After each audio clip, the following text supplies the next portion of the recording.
Beautiful music by Demetrios Pappas and the Amphion Choir from the LP Christmas Carols in Greek, released in 1965.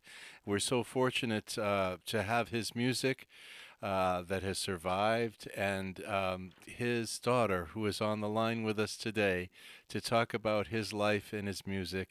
Welcome back, Leah. Thank And you.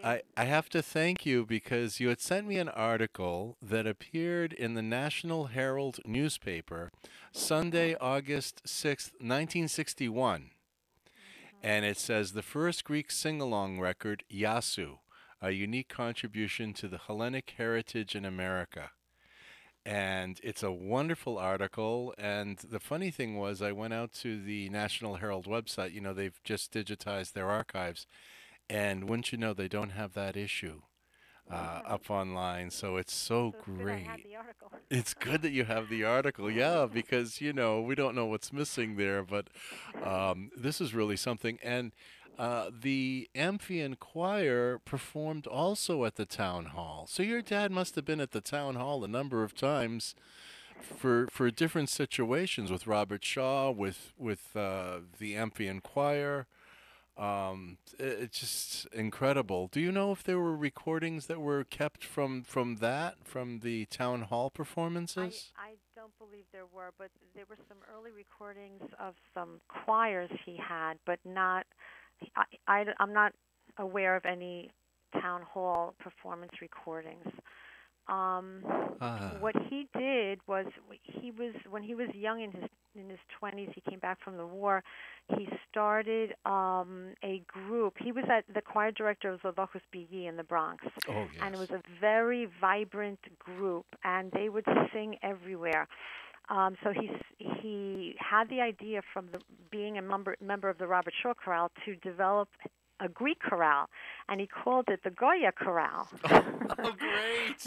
Oh, And he great. invited all the Goyans from throughout New York, and they were rehearsing at the Archdiocese in Manhattan, and they were always invited to sing and put on shows. And we have pictures of theatrical shows and concerts, and they were doing dinner dances.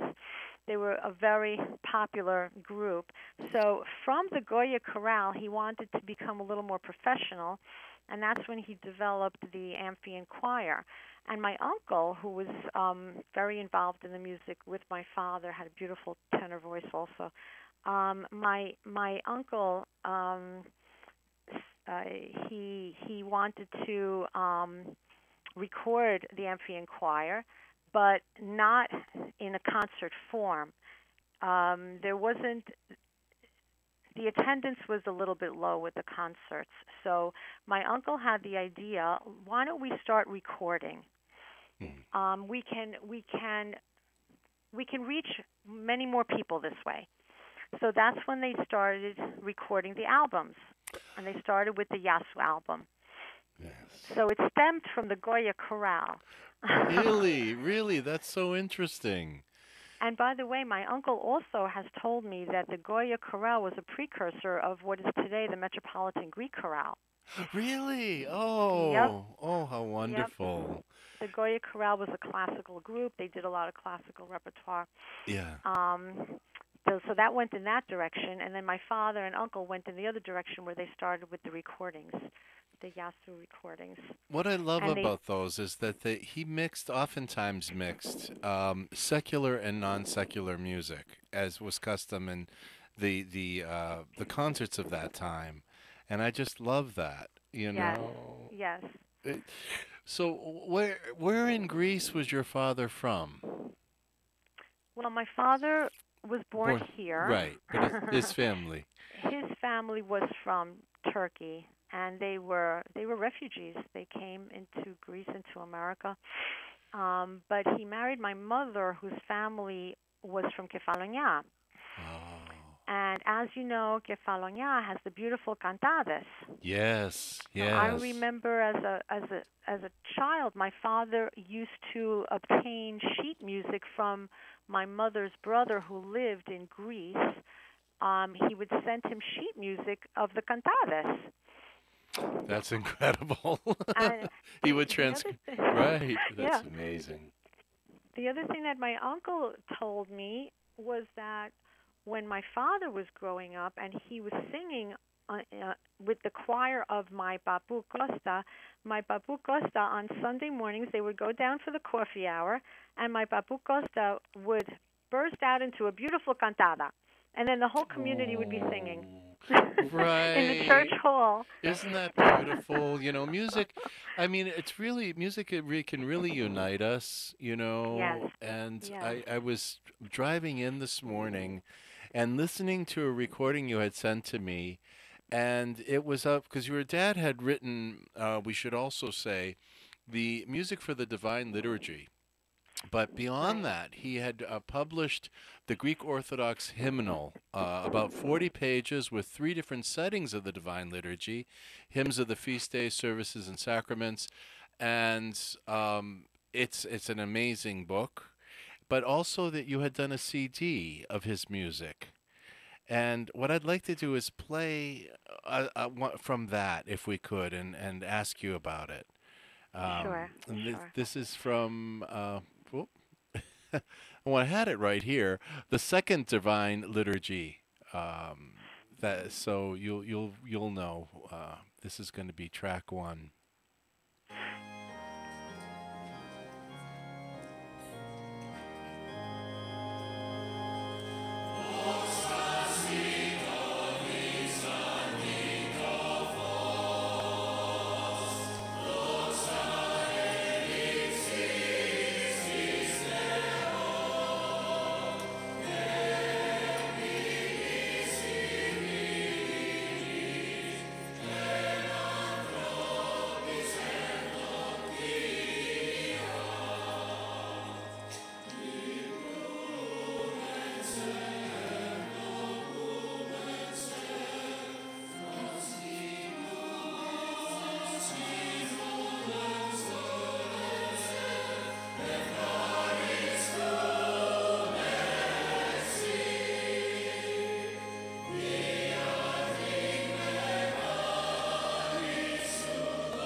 I don't want to interrupt the music. It's just so beautiful.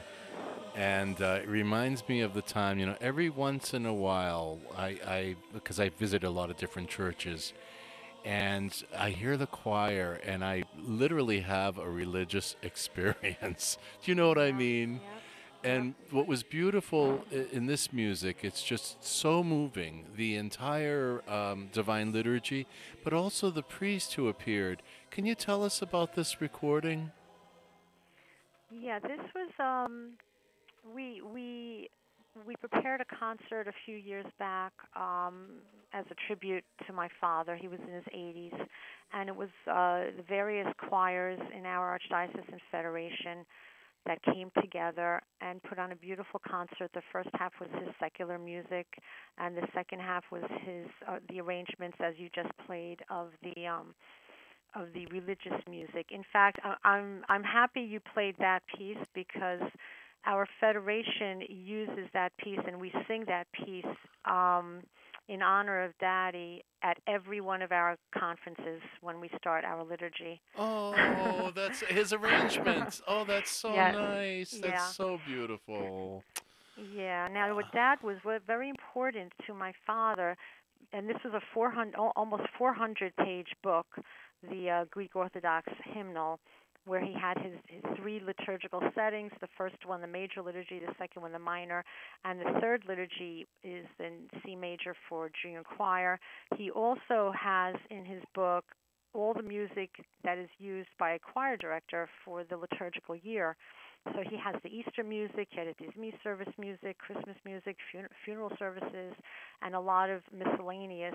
Like he has about 4 or 5 different Kerovika in the book. It's a great it's a great go-to hymnal. But what was very important to Dad was to arrange into a choral setting the Byzantine hymn Meleti, which he intended to remain familiar and intact. So, as you heard just now, it's a familiar doxology. Yes. He did not want to create music that was not recognizable within our church. So I would say 95% of his music were arrangements, and maybe 5% were complete original compositions. So it was important to him to retain the Byzantine melody.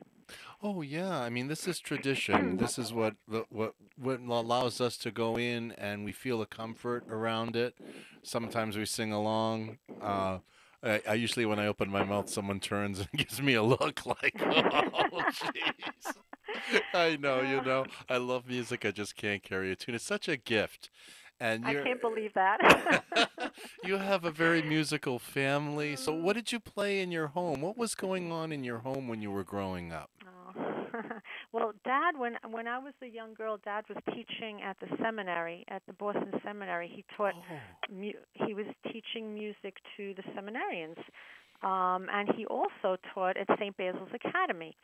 At that time, it was a women's college, and he would go once a week to Boston. Then he would drive down to St. Basil's, and then he would come home. But he also taught in many of our parochial schools in New York, Greek afternoon schools, Greek day schools. So every night in our home was piano time.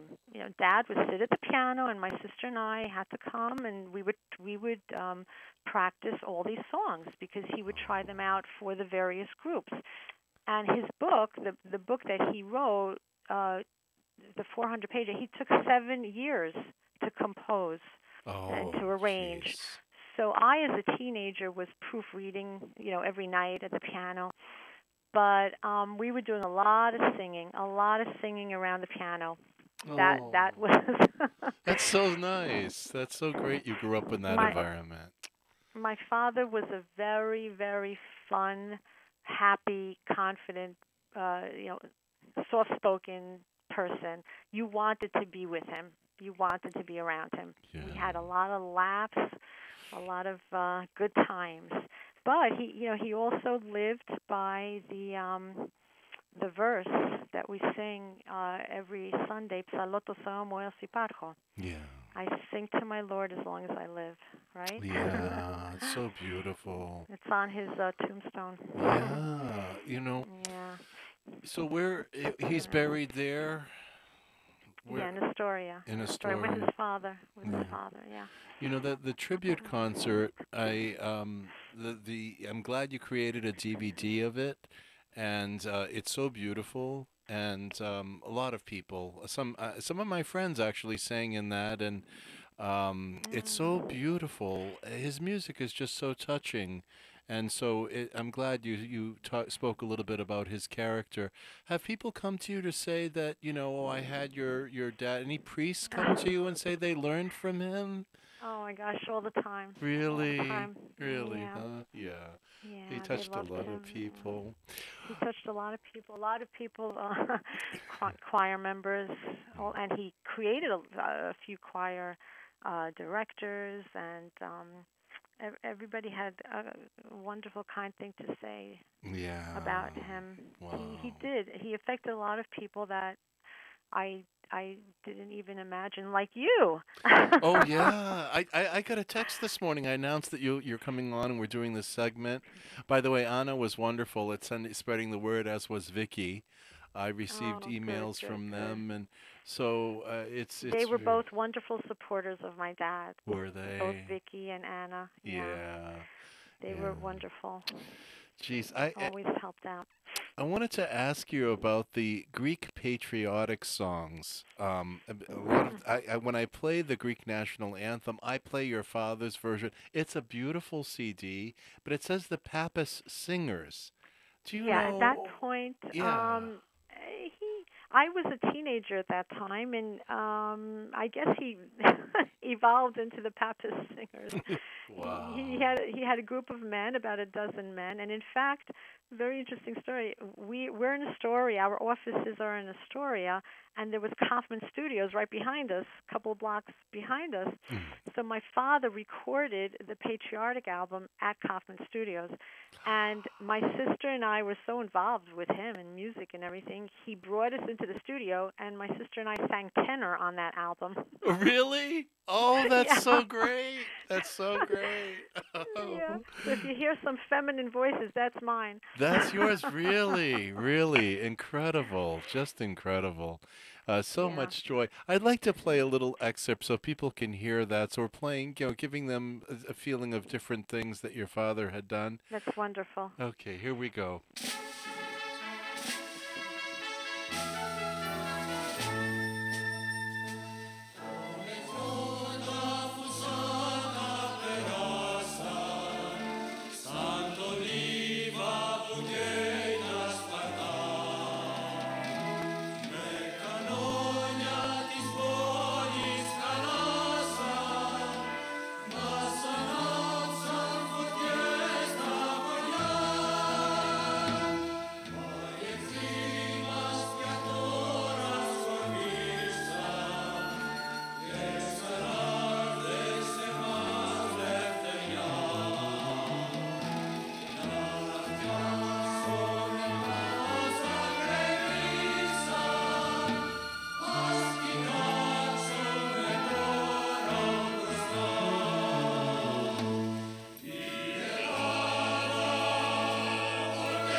From the CD, Greek Patriotic Songs, a collection of patriotic music sung by the Pappas singers, Demetrios Pappas and the band.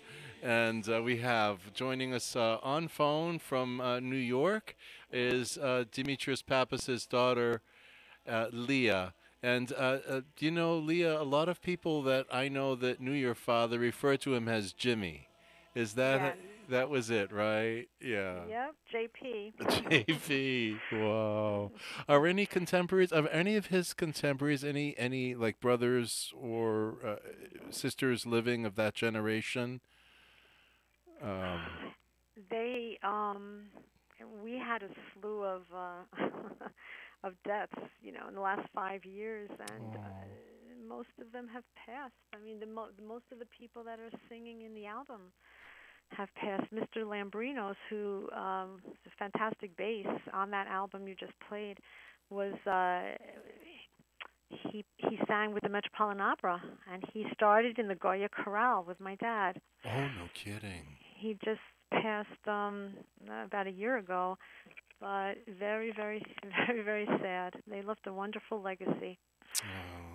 Oh, wonderful legacy. We miss them greatly. Yeah. Oh, I have But to. we have to thank you. We have to thank you for keeping alive this memory and the music. And what Dad wanted was the Greek Americans to become familiar with the music of Greece. The standard in Greece. So that's why he created all this. It's And we thank wonderful. you. Thank It's you, wonderful. Meletios. Thank you so much, Leah, for calling in. We My just have the pleasure. owner of the station here, Ted Demetrios, just walked in. I'm sure he was Oh. listening to the interview all the way. Hi, Teddy. Hi, good morning, and good morning, Leah. Good morning, Ted. Good morning. What a pleasure. I got to tell you, I live about an hour away, and I was listening to the entire interview, Oh. and the Oh. story was fascinating. It truly, truly was. And his music, as Meleti so eloquently put it, it was just so soothing. Yeah. and your passion for, you explain the story so wonderfully, and I just, I want to thank you. I want to congratulate you for carrying on, your dad's legacy, and just Well, a thank you. Merry Thank Christmas. you. Merry Christmas to Christmas. you. Thank you for highlighting it. Thank you, Leah. We Thank you. greatly appreciate it. Thank you so much. Have a Enjoy. great day. Enjoy the music.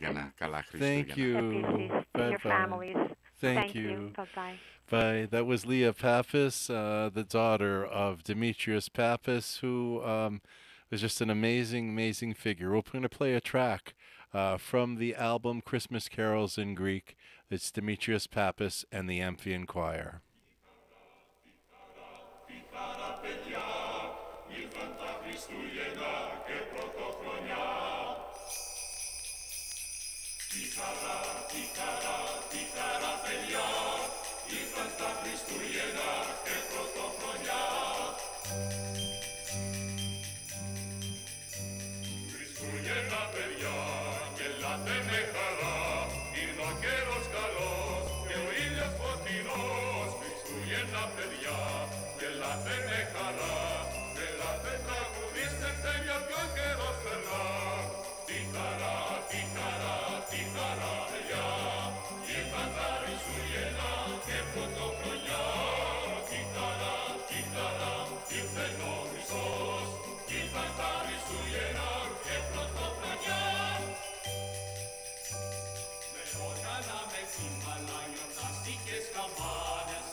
Armosina ta